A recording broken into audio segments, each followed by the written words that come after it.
Good evening, you're watching The Big Story. I'm Olivia Quay with Dylan Ang coming to you live from the Straits Times newsroom.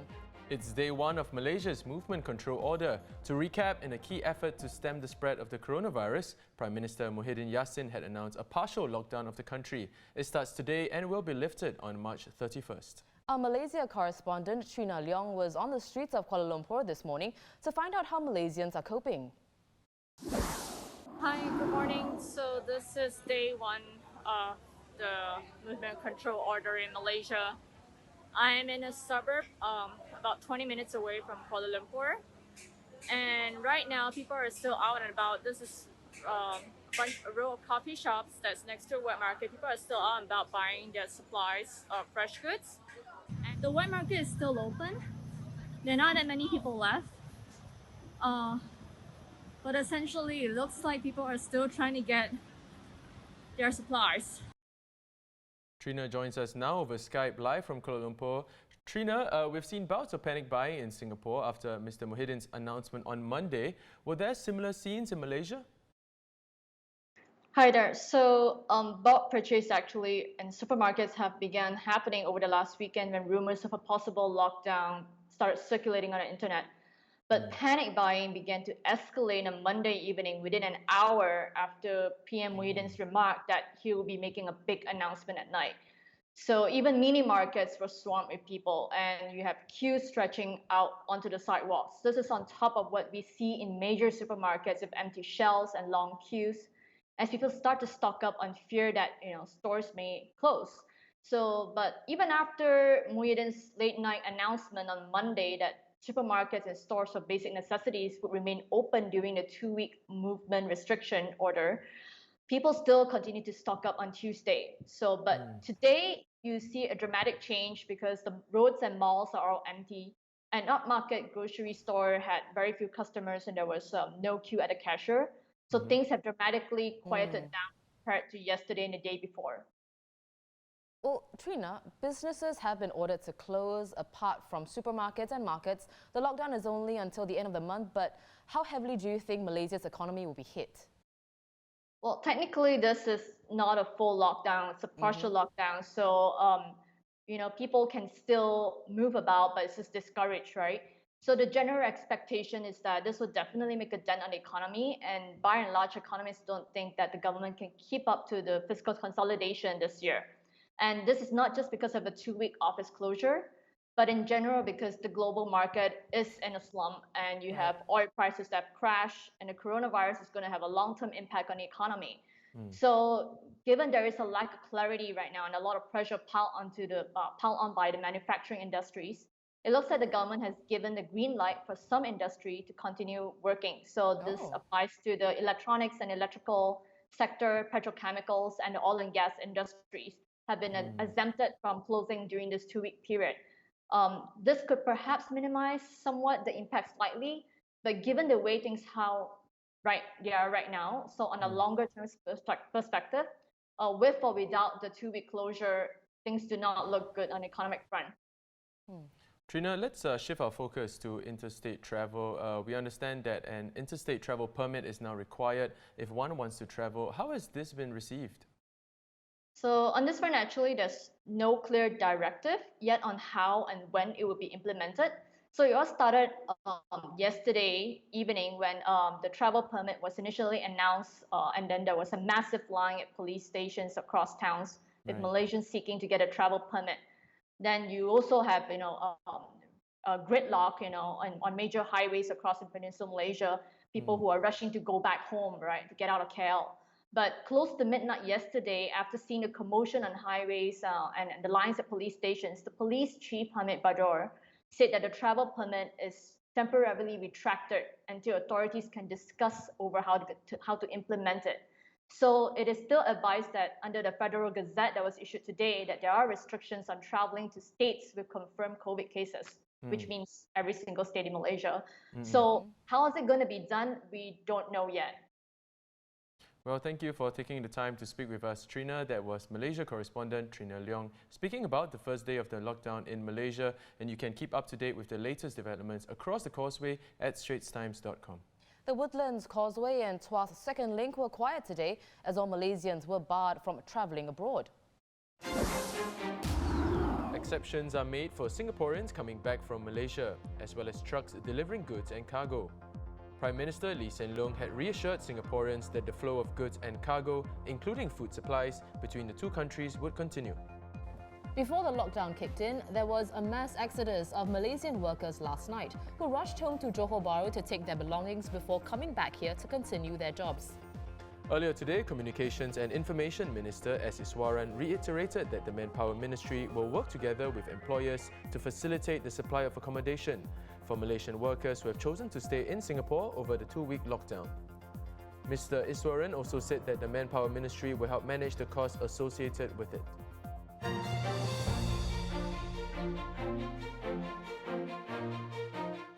The COVID-19 outbreak here has raised some questions on how the general election can be held. GEs under Prime Minister Trinna Leong have come between 2 to 3 months after the electoral boundaries report was released, and that happened last Friday. While several things about the election remain unclear, we can be sure the upcoming GE will be different from previous ones in these unusual circumstances. If the election is held during the outbreak, traditional platforms for campaigning won't be possible. For example, rallies will likely not have a physical audience, relying on online viewers instead. To take this discussion further, we're joined by Eugene Tan, Associate Professor of Law at the Singapore Management University. So Eugene, what are the pros and cons of the parties holding rallies online and possibly having to do away with other campaign events like walkabouts?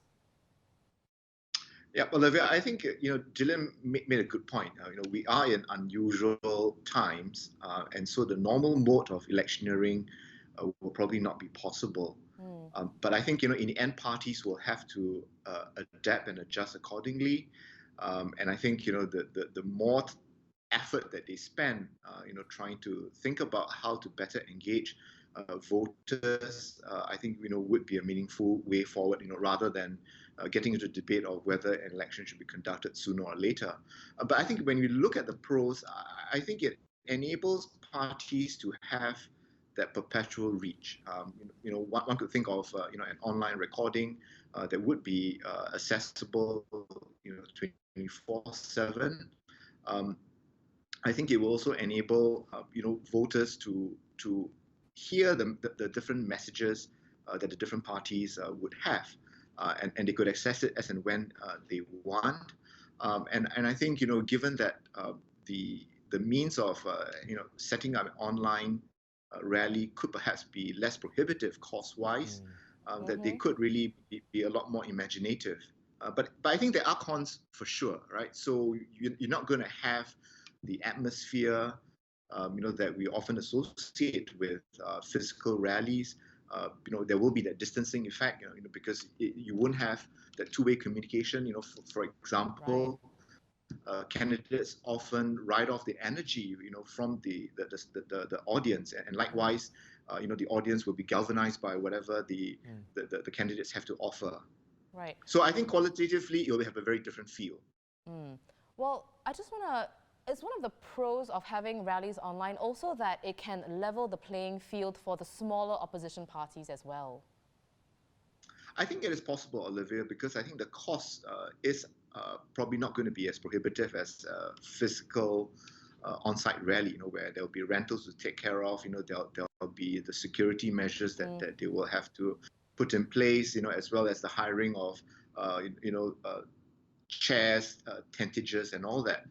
So I think it probably would level the playing field.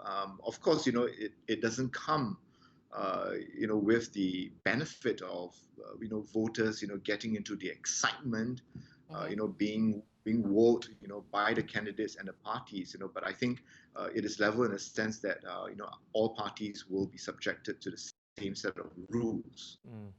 Now, Eugene, let's look back at 2015. To what extent were online tools and social media used during the GE then? A fair bit, Dylan. I think, if we track back the election since 2001, so 2001, 2006, 2011, 2015, it is clear that the use of social media, online platforms have increased fairly dramatically, with each general election. And I think that's pretty much how wired, our society is. How we are consuming news, including election news and information online. And I think many of us will recall receiving that famous Excel spreadsheet where bookies have sort of placed their bets on how each party is going to fare. So I would say that we can expect in the upcoming general election for social media platforms to be a very big part, particularly when we are likely to see the campaign going online in a far bigger way than we did in previous general elections. Right. Well, on that note, we have to wait and see how this election can be held. But whatever happens, do you think that these new methods, whether it's online or other forms, will change how future campaigning is conducted? I think it will get parties, to appreciate, what are the benefits of online campaigning as well as what are the drawbacks. So I think when we look at past elections, while there's been increased use of online platforms, parties have not sort of attempted to conduct an election rally online. So I think the circumstances this time may compel parties to explore this particular option, this particular mode of campaigning, and if they like it and if they think that the outcomes are good, they will certainly use that as a complement. Right? So I think what we're going to see really is online campaigning become more of a complement to the fiscal real-world campaigning, rather than what it was in previous general elections, where one could say it was just a supplement. So I think we are probably going to see online and offline campaigning playing perhaps an almost equal role. And I think one could also think about the elections department perhaps after this general election, looking at e-voting a lot more closely, to determine whether provision should be made, in terms of having the resources. The laws already allow for online voting, but the question is whether voters are prepared, for the online voting experience. Now, Eugene, observers had earlier picked out two possible windows for this year, March to April and May to mid-June. Both these periods are now in play following the announcement of the new electoral boundaries. What are your thoughts on having an election in the first half of the year amid the COVID-19 outbreak versus later in the year? And when do you think the election will be held? Well, Dylan, I think, given the circumstances that we are in, that the whole world is in, with the global pandemic, I don't think that there is a good time for a general election, right? So we are not the only one experiencing it. Many other countries like America, for example, are also having to deal with this issue. But I think in the end, it is a judgment call, right? Things could get better in the second half of the year, but they could also become a lot more worse. And I think the thinking now, at least where the government is concerned, is that perhaps this might be the small window of opportunity when the local COVID-19 situation is pretty much under control, notwithstanding the consecutive spikes in infections that we have seen over the last couple of days. And I think that's where the belief is going towards, that let's take advantage of this window of opportunity. It is important, that there is certainty, which is more likely when the elections are sooner rather than later, but that also, the COVID-19 outbreak is not just a health matter, right? I think it is now becoming an economic emergency. So when we think about the sort of stimulus package that America, right, looking at 850 billion US dollars, the UK looking at about 350 billion pounds, I think there will be the expectation, that governments, including Singapore, do enough, to ensure that even as there's an economic fallout, the economy doesn't go into a free fall. In terms of the date, my sense is that we are on an accelerated timeline. So I think an April general election is looking very likely. My money is on the 18th of April because that would be the last weekend before the Muslim fasting month of Ramadan begins on the evening of the 23rd. I think, we are not going to even be sure what's going to happen in May and June in terms of the pandemic situation, and I believe that elections, will be they are imminent, and Parliament sitting next week could be an indicator that that could be Parliament's last sitting. Usually, Parliament doesn't sit in so soon, after the budget and committee of supply debates. I mean, usually they will sit in April. Yeah. Yep. So I think we're looking at an April date. Right. Well, thanks so much, Prof, for your time as well as your insights. We've been speaking to Eugene Tan, who's an Associate Professor of Law at SMU. We'd like to hear from you as well, so do leave a comment below on when you think the GE will be and how campaigning can be done.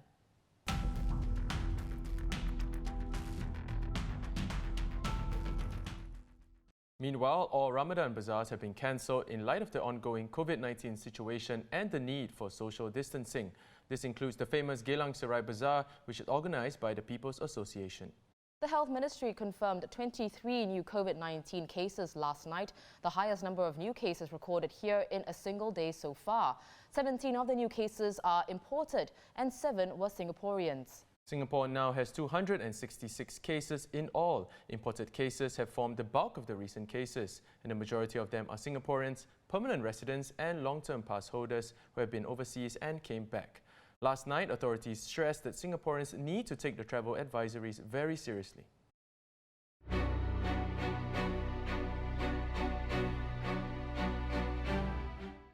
Some COVID-19 developments beyond our borders. The World Health Organization called for aggressive action in Southeast Asia to combat the virus. Infections have soared across the region in recent weeks, forcing several countries to implement drastic measures, including closing their borders and schools, as well as cancelling sports events. There are concerns that weaker public healthcare systems will not be able to cope with the pandemic. Euro 2020 is now Euro 2021 as the football tournament has been pushed back for a year. UEFA hopes the postponement will help all domestic competitions currently on hold to be completed. Meanwhile, Australia announced today that its citizens should abandon all overseas travel. This ban was accompanied by a ban on non-essential indoor gatherings of more than 100 people. The government now has the power to close off cities or regions, impose curfews and order people to quarantine. China today announced the banning of American journalists working for the New York Times, Wall Street Journal and Washington Post.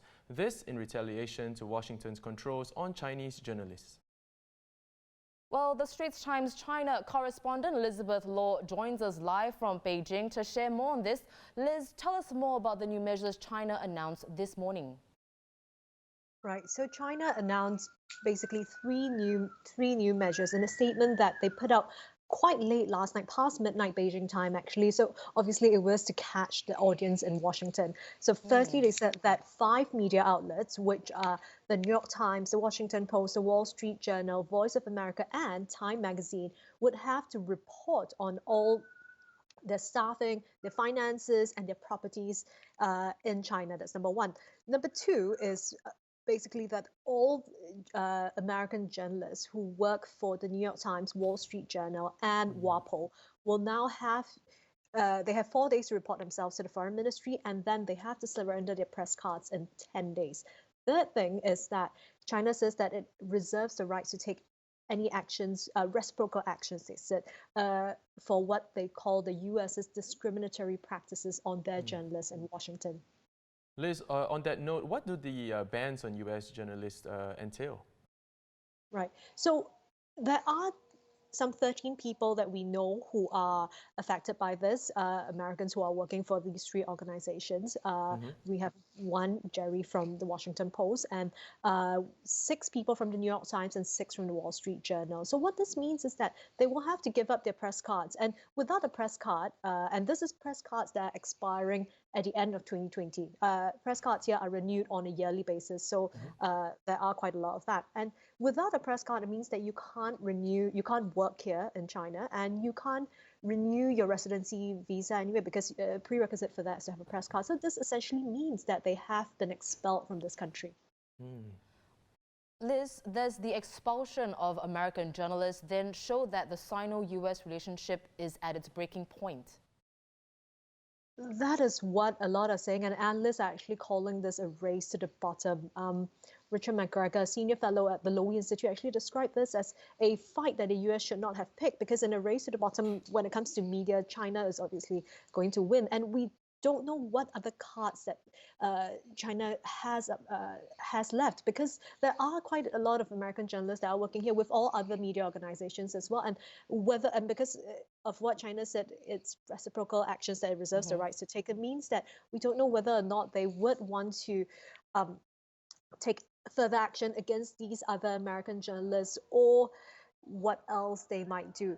The thing is that is this unexpected? Not quite. I mean, tensions have been brewing between both countries for quite a while now. It's been going on for years, but then the Trump administration obviously has been very firm and taken very aggressive action against Beijing, and we saw the trade war for the last better part of 2 years, and then there was sort of an uneasy truce in the beginning of in mid-January actually, which obviously as this coronavirus outbreak started, it has now all pretty much fallen apart. Would we see this escalate? I think it could, but to what extent, we're not sure. Liz, I believe this is the first time we are speaking to you since you went back to Beijing. Now, you've been under quarantine since returning, as mandated for all incoming travellers. How have you been coping? So far, so good. I have been trying to maintain a routine. Dawn, our bureau chief, is back here as well. She just got back last weekend. I got back on Tuesday. So basically that is my table, because I'm trying to find different ways and different parts of the apartment to work at, so I don't get bored. And I've been trying to make sure that I keep the routine. At least for me, I'm allowed to leave my apartment and go to the gate of the estate to pick up my grocery deliveries. So that's been good. I've brought a curry puff back from Singapore to help with like the sort of quarantine boredom, and my curry puff ration has now run out, but I'm still trying to keep my spirits up. Dawn and I check in on each other every day as well, which is great. So both of us don't go mad and start scratching at the walls. So far so good. Thanks for checking in. Actually, Dawn, before we let you go, when does your quarantine end? It ends next Tuesday, but unfortunately, I did not get flowers for dutifully serving my quarantine. Right. Well, stay safe. Liz, always a pleasure. That was China correspondent Elizabeth Law. And those are our top stories for today. For more news and videos, log on to straitstimes.com. And once again, I'm Dylan Ang with Oliver Quay. Join us tomorrow for more stories on The Big Story.